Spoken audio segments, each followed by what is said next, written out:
Today it's overrated, underrated. You guys submit your questions in the community tab. We go through what you think is kind of overrated or underrated in WWE. The first one comes in from, I need my glasses. King Ace says London and Kendrick was hashtag underrated. A little bit. I love that period on SmackDown with Brian Kendrick and Paul London. They were really, really fun to watch. I think very much underrated as a tag team act. I'd like to see them just get back into WWE in some capacity, put them in the Hall of Fame or something. WWE always needs to add more people in there. But totally, that time period where tag teams weren't doing a lot of stuff, like it wasn't always a focus and still is not a terribly large focus of WWE for tag team wrestling. They really made it fun to watch SmackDown every week when those two would come out. High flying, fast paced matches, they went nuts. Omega says Hangman Adam Page is underrated. It depends on what we're talking about here. I think Hangman Page is rated right where he should be rated, but I will say that I love his newest version of his character, Magnum TA Hangman Adam Page. It is my new favorite thing of AEW. I wish he was back on TV. Is he injured or something? I can't remember. But when Hangman comes back, I want him to keep doing that character because him versus Swerve was awesome. I love how unhinged he was. Like, he brought so much more than just trying to be this cowboy babyface. Gets old. So I think he's rated right where he should be, but the Magnum TA Hangman, that is underrated. Money Mike says the character change from Bradshaw to JBL is underrated. He was the perfect heel to win the title off Eddie Guerrero, who everyone loved. He was also the perfect heel to put over John Cena at WrestleMania 2005. I kind of agree. I remember watching that whole era of SmackDown when JBL was champion for like a year, and it was super frustrating and annoying as a fan because you saw this bad guy and I didn't like him. And it was like, I didn't like that he was always loud and obnoxious on the microphone. He would take long promos. He had the cabinet though, and I liked the cabinet. That was fun.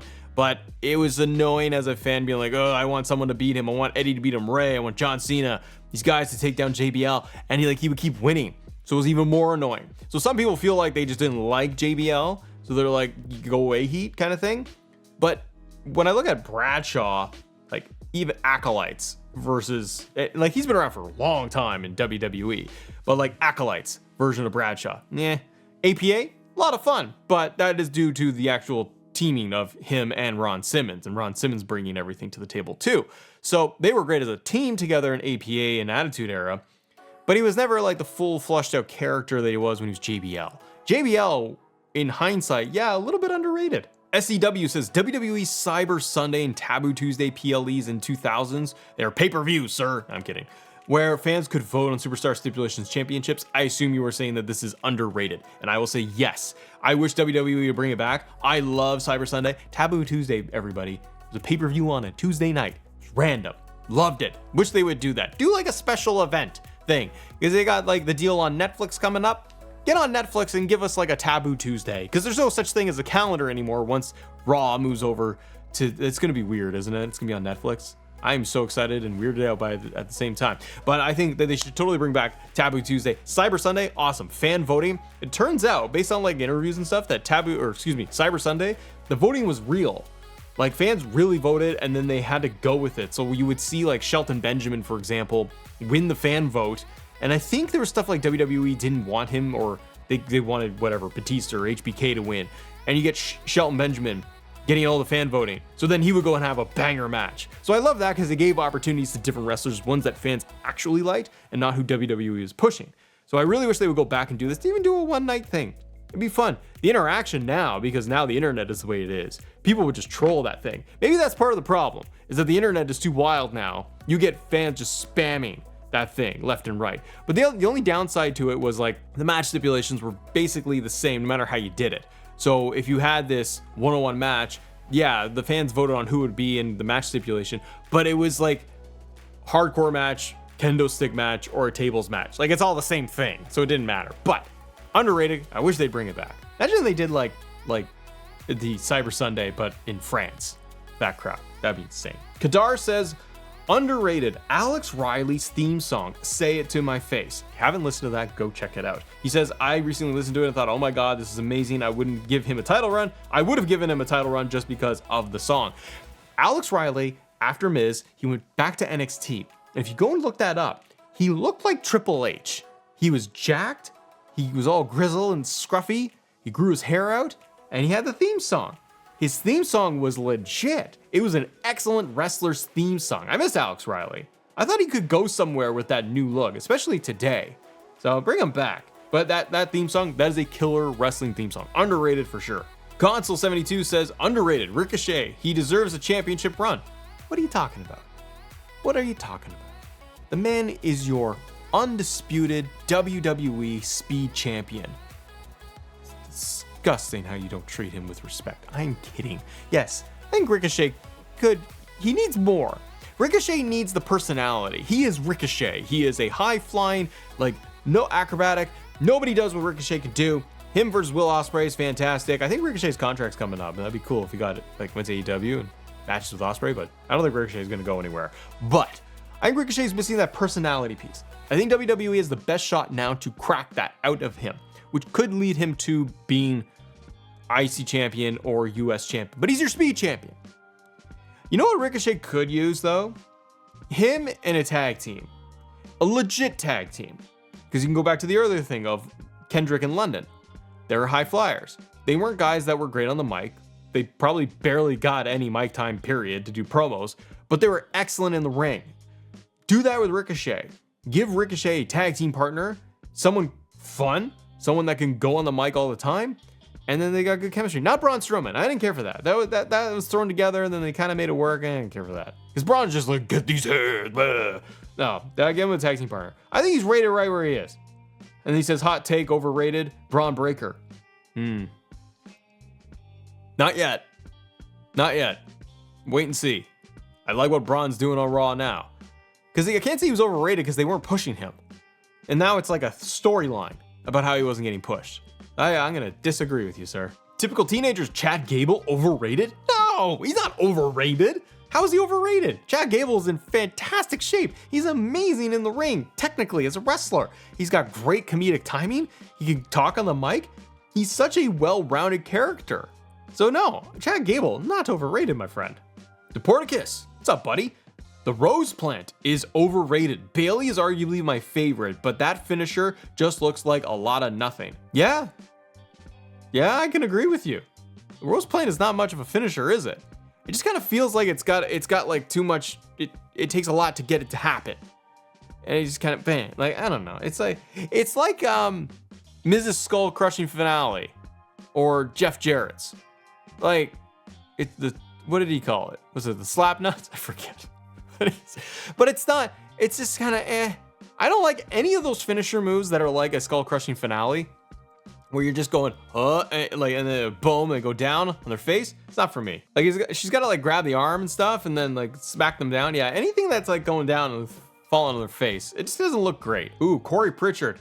Becky Lynch is super overrated. Her promos are terrible in my opinion. Ooh, I don't know. That's a tricky one. What do you guys think? Is Becky overrated? If we're talking about I found her promos always fine. I mean, peak Becky Lynch, the man, that's when I really enjoyed her work the most. Because she was on that complete rise of like Stone Cold level kind of thing. You know, she was on TV every week. I loved her look. She had like, she got quips going back and forth with Edge and John Cena. And she was talking trash with them and she was able to hold her own. That's the type of Becky Lynch I really like. I don't know, it's just kind of like, okay. Like now I'm just like, all right, she's getting into legacy territory as a wrestler. It's not a bad thing. It's just I've seen everything Becky can do.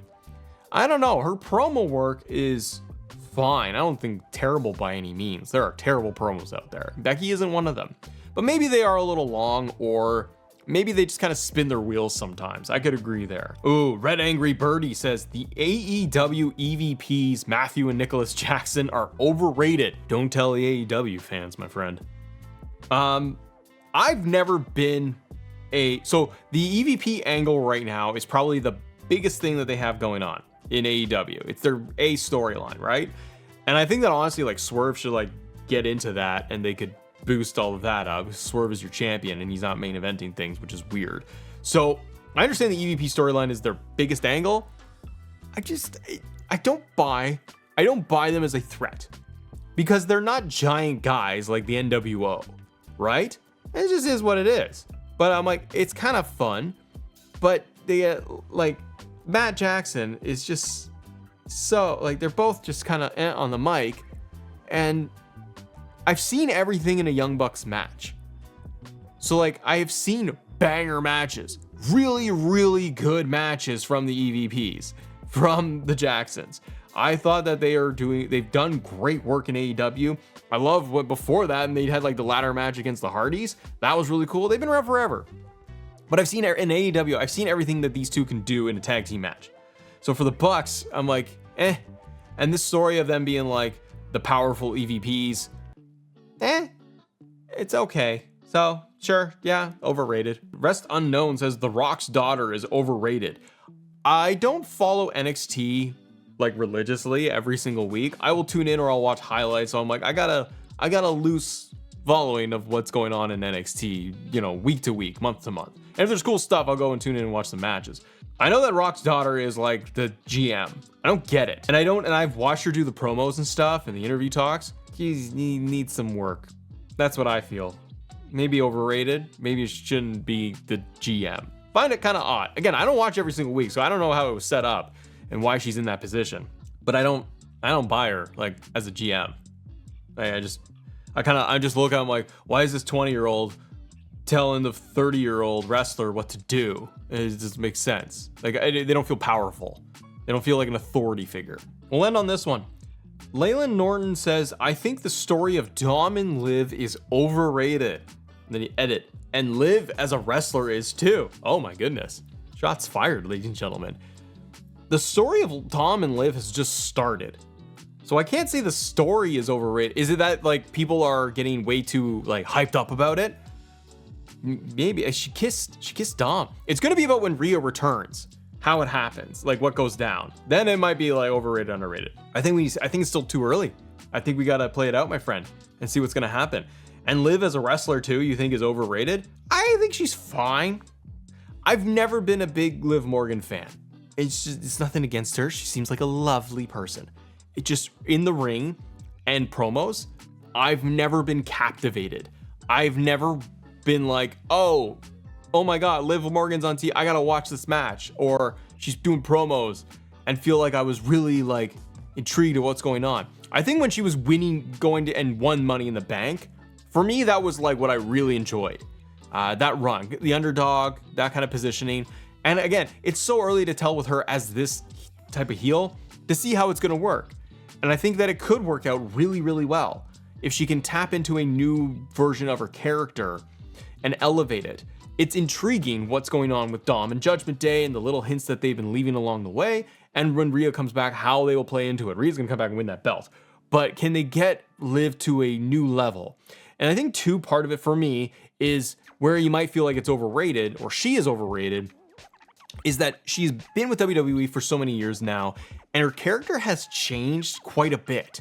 Like it's not like she's gone crazy, drastically different, but she's always had these different versions of her character, right? Like when she was fighting Ronda and she was all about getting beat up and she liked it.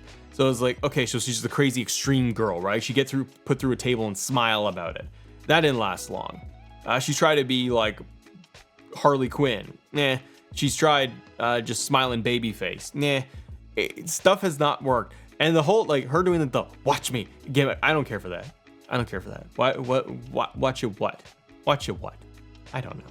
I'm not saying that, maybe she is a little overrated, but I'm interested. I'm interested in the Dom Liv storyline to see how it plays out. I think them schmoozing is a great story thread. And you got to remember too, it's the Triple H era. So it's all about story and letting these things breathe. So I will give it hope. I'll stay optimistic, and so should you. And if you guys want to check out more WWE content, I highly recommend you check out either this video talking about Damian Priest, possibly why the whole run as world champion, maybe it failed. Has it failed? Or if you want to get kooky, we look back at Donald Trump in WWE and what that guy did. It's 2007. It was kind of wild. Have a great day, everybody. See ya.